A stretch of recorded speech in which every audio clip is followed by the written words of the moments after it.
Olá, diretamente de Dois Córregos, interior de São Paulo, seja bem-vindo, bem-vinda. Quer saber a diferença entre gravação gratuita e gravação privada, que é compartilhada apenas e tão somente com você, não tem fila de espera, para que você possa receber, portanto, as minhas reflexões, né? Esse trabalho de coaching sobre a situação angustiante pela qual você está passando, a situação conflituosa, você já recebe no outro dia, não tem que entrar na fila de espera da gravação gratuita, que são essas que vão ao ar no YouTube. Enfim, para maiores informações, clique aqui, assista ao vídeo explicativo com as diferenças entre uma e outra e como você pode, portanto, adquirir a gravação privada, que nada mais é também do que um serviço de coaching voltado à sua situação, ok? E vamos então ao e-mail dele que diz assim: Olá, André, tudo bem? Tudo ótimo, meu querido. Espero que com você também. Gostaria de compartilhar minha história contigo. Gosto da forma que você expõe suas ideias e as novas perspectivas que você tem sobre os casos. Muito obrigado, viu? Minha história é a seguinte: sempre vou e volto me questionando se de fato tenho um problema ou se as coisas vão se ajeitar com o tempo. Porém, a segunda opção tem me assustado um pouco, já que esse tempo chegou no marco de 4 anos nesse mês de novembro. Isso quando ele me mandou o e-mail, tá, gente? Lá, né? Alguns aninhos atrás aí. Conheci um menino de 17 anos pela internet enquanto ele estava no processo de mudar para Minas para fazer sua universidade. Foi uma química virtual instantânea. Química virtual instantânea. Essa é essa é novidade para mim, é um termo novo para mim. Porque veja bem, eu aqui, quem já me acompanha há um bom tempo, eu já disse isso num vídeo. Se você me perguntasse de bate-pronto, André, você acredita em relacionamento virtual? Pode dar certo? Sabe, de bate-pronto, sem analisar a história, sem analisar nada. De bate-pronto, né? Ou seja, pum! Você acredita que relacionamento virtual pode dar certo? A minha resposta seria um grande não. Claro que, né, tenho todos os aspectos a serem analisados. Agora, essa questão aqui, né? Química virtual instantânea.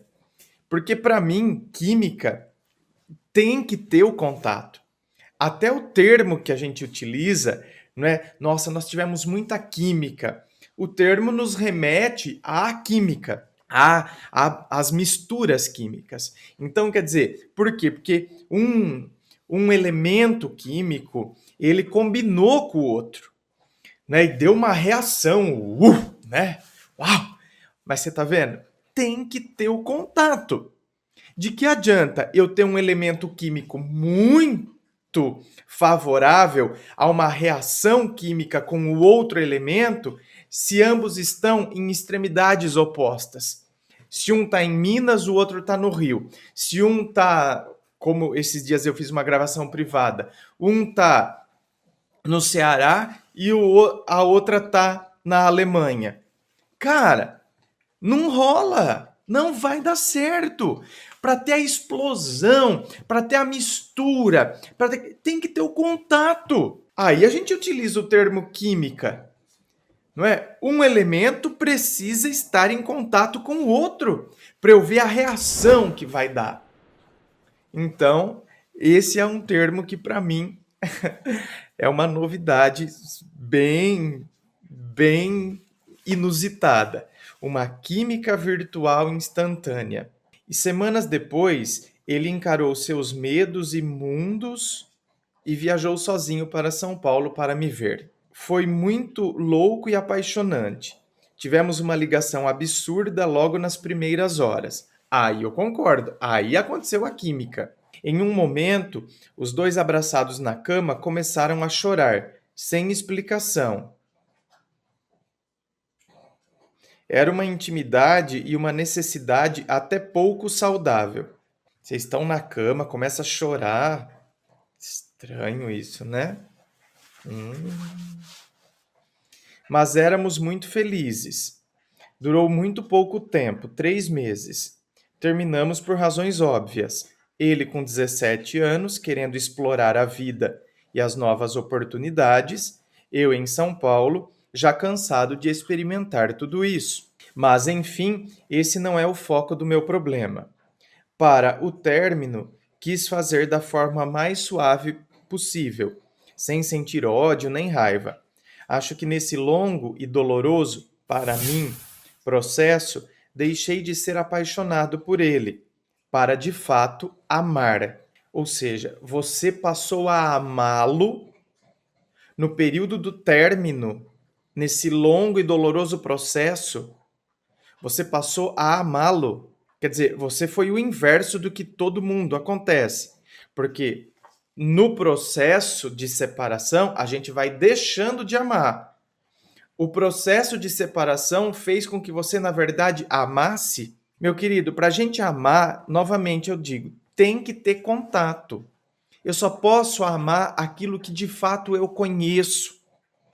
Eu só posso amar pessoas com as quais eu tenho um contato e justamente o contato vai favorecer o conhecimento, essa aproximação.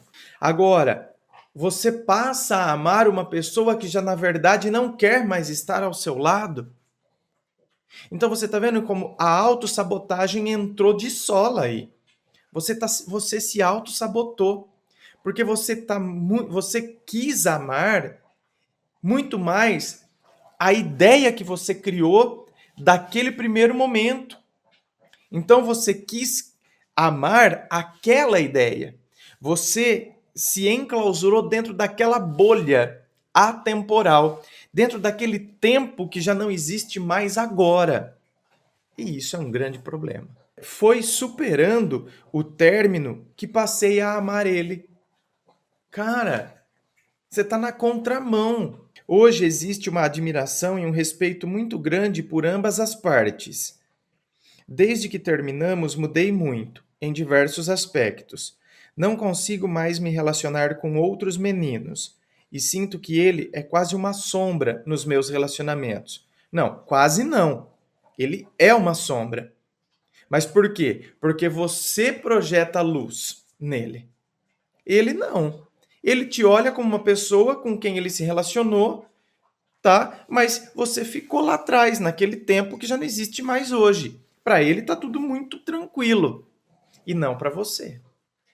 Então, óbvio que ele vai ser uma sombra, porque você projeta toda essa luz nele. Tenho dificuldade até de fazer o sexo casual, desde que fiz amor com ele. Para mim, perdeu a graça, não me completa nem satisfaz. Desde então, meu número de encontros diminuiu, assim como o sexo. Cheguei a me relacionar, inclusive a longo prazo, com outros meninos, mas nada que me motivasse e me fizesse vislumbrar um futuro. Claro, não tem como, porque futuro você só vê com ele. Você se enclausurou dentro dessa bolha e você só acha que existe possibilidade, somente possibilidade de amar ele, somente possibilidade de se realizar sexualmente com ele.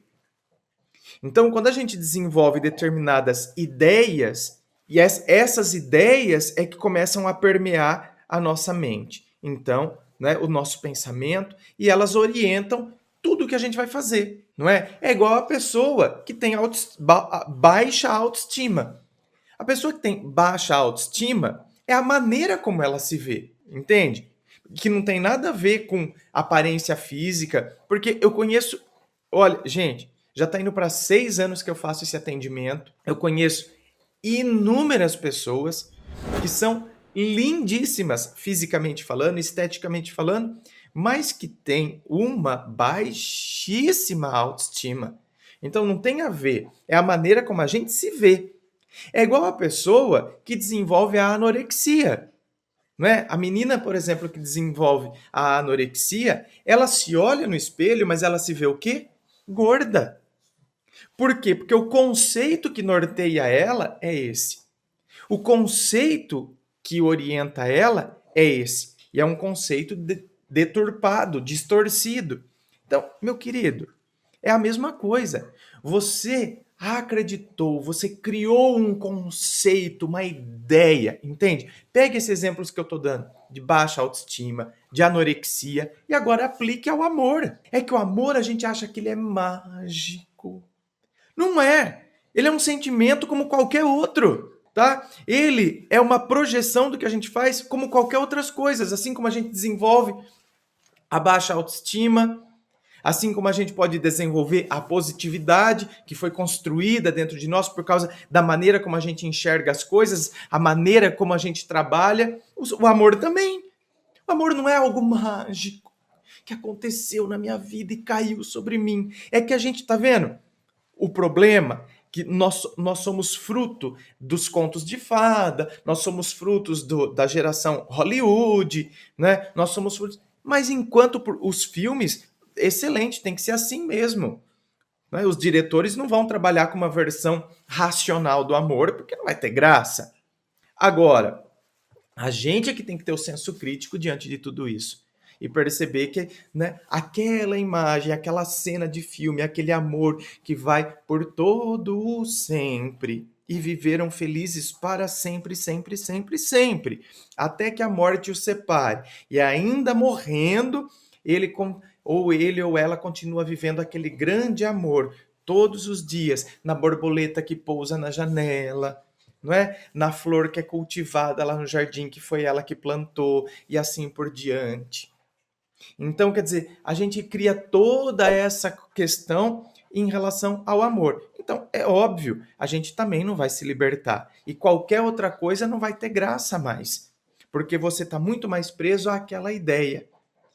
E você não percebe que você ficou obcecado na ideia. E por isso que agora nada mais tem graça. Porque você passa a enxergar tudo a partir daquela ótica. Assim como a menina passa a enxergar que ela tá gorda. Quando na verdade ela tá, né, só o pó, tá? O osso. Mas ela se enxerga gorda. Assim como aquele que o cara é lindo, mas ele tem baixíssima autoestima, porque ele sempre se considera o pior, o menos, sabe, o pior em tudo e em todas as situações da vida, e não só em questão de beleza ou questão de estética. Porque o problema é o conceito que está aqui. Por isso que a gente depois, né, as ações são proporcionais a esse conceito. Eu não vejo graça, não vejo mais cor e sabor em nada. Não me sinto incentivado para conhecer pessoas novas. Tenho preguiça. Claro, não é? Porque você já tem toda aquela história montada. Aquela história já está toda montada e linda na sua cabeça, com um futuro. Então você vai querer construir uma nova? Né? Tenho preguiça. Aquela história já está toda edificada e eu alimento ela todos os dias. E sempre que começo algo, o fantasma dele me atormenta. É claro, o fantasma dele te atormenta porque você a alimenta. O fantasma te atormenta porque você alimenta. Não é verdade? Ué, se você colocar um potinho de ração para um cachorro feroz, por mais que ele seja feroz, nossa, mas aquele cachorro não dá sossego, agora ele fica fazendo xixi no portão, no meu portão. Mas todos os dias você coloca um potinho de ração lá para ele e depois você vem reclamar que ele faz xixi no seu portão. Esse cachorro é um tormento na minha vida. Mas você está alimentando ele. Então, não por culpa dele, mas minha. Aí é que tá. Ainda bem que você tem essa consciência. Para mim, ele era ideal. Ah, olha aqui. Olha aqui, se não é tudo que eu tô falando agora, tá aqui, ó. Plum! Por isso que eu falo, a chave de leitura tá aqui. Para mim, ele era ideal. Olha lá, a idealização que eu falei.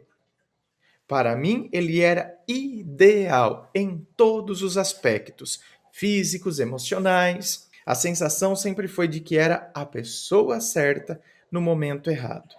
4 anos se passaram assim e sempre me entristeço de pensar que ainda tenho esses questionamentos. Queria esquecer de vez e conseguir abrir o coração para outras pessoas, mas não consigo. Não é que você não consegue, você não quer. Você não quer. Tá muito cômodo e confortável ficar dentro daquela bolha onde o sentimento está estruturado. Só está estruturado na ideia, mas tá. Então tá muito cômodo. Então não é que eu não consigo, eu não quero. Porque aqui tá bem. Por mais que tente, não consigo. Como disse, saí com outros meninos até ficando junto mais tempo que esse que menciono aqui. Mas ainda assim, será que isso é uma expectativa que tenho de ainda voltar? Tenho como trabalhar isso? É mudar a questão do conceito. E claro que você tem expectativa de voltar. Evidente que você tem expectativa da volta. Evidente que você fica sempre esperando que amanhã ele vai perceber o quanto ele te ama, o quanto ele te quer, assim como você o ama e o quer. E aí, meu Deus do céu, a hora que ele revelar isso, pétalas de rosa vão cair. Porque é esse mundo que você criou, meu querido. Eu não estou aqui debochando ou te ironizando, pelo amor de Deus. Eu jamais ironizo as histórias, mas eu falo a partir do que, né? É isso que no substrato do nosso eu são essas as imagens, que infelizmente são imagens que nos aprisionam. Às vezes chego até a pensar que fui satisfeito com o relacionamento que tive com ele e que talvez não precise mais de um novo, porque fui feliz com aquilo e não quero mais nada com ninguém por essa razão. Ou seja, né, a minha felicidade ficou restrita naquele tempo, igual a mulher de antigamente que guardava o luto, né? Mesmo a igreja, que era tão forte na época, né, nos tempos de antigamente, a igreja falava até que a morte o separe, amém. Aí o marido morria, puf, né? A mulher continuava, guardava o luto. Escuta, a própria igreja permitia até que a morte o separe, mas a sociedade era tão castradora que a mulher ficava de luto, guardava o luto. E era inconcebível, portanto, que ela se relacionasse com outro homem. Então, por aí você vê. Ela tinha que guardar o luto, porque tudo que ela tinha que viver, ela já viveu com aquele homem ali. Então não tem que agora vai se engraçar com outro. Tá louca? Não é? Tudo que você tinha que viver, você já viveu com aquele, mas ele morreu. Tá, mas tudo que eu tinha que viver, eu vivi com ele. Acabou, acabou. Não, cara, a sua vida continua. Quem morreu foi ele. A sua vida continua, você pode construir um novo sentimento. A própria igreja está falando até que a morte o separe. E é mais ou menos isso que está acontecendo com você, né? Você idealizou e se enclausurou dentro daquela bolha, naquele tempo que já não existe mais hoje, mas que é um tempo que te sustenta. Então, tudo que eu tinha que viver, eu já vivi com ele. Então, agora. Não mantemos contato, porém os dois lados estão abertos para conversar, mas eu evito, não consigo nem ver fotos dele que já bate uma saudade e fico para baixo. No entanto, terminamos bem e abertos um com o outro. Me preocupo muito com o tempo também. Já são 4 anos. É normal? Eu já deveria ter esquecido? Não, normal, normal não é. Mas assim, não é? É normal quando a gente entende o mecanismo que você desenvolveu. Se você não quebrar com esse mecanismo, pode esquecer, meu querido. Porque você vai continuar 4, 8, 10 anos e você vai continuar. Ele já vai estar vivendo super aventuras e quando você vê, a sua vida passou. Né? A sua vida foi e você não viveu, porque você ficou prisioneiro de um tempo, de um sentimento que já não existe mais. Né? Existe em você porque você está alimentando, mas já não existe na outra pessoa, não tem correspondência, não tem reciprocidade, não tem mais nada disso. E você não se permitiu viver. Não é chato isso, né? Triste isso. Então, tá na hora de você viver, tá na hora de você quebrar com tudo isso. Gente, inscreva-se, fico aguardando a sua inscrição, dê like, compartilhe, marque pessoas, ajude a divulgar o canal. E olha, me siga também nas redes sociais, Instagram, Facebook, coloco muita coisa lá no Instagram, viu? Muito obrigado, beijo no coração e, é claro, um forte abraço.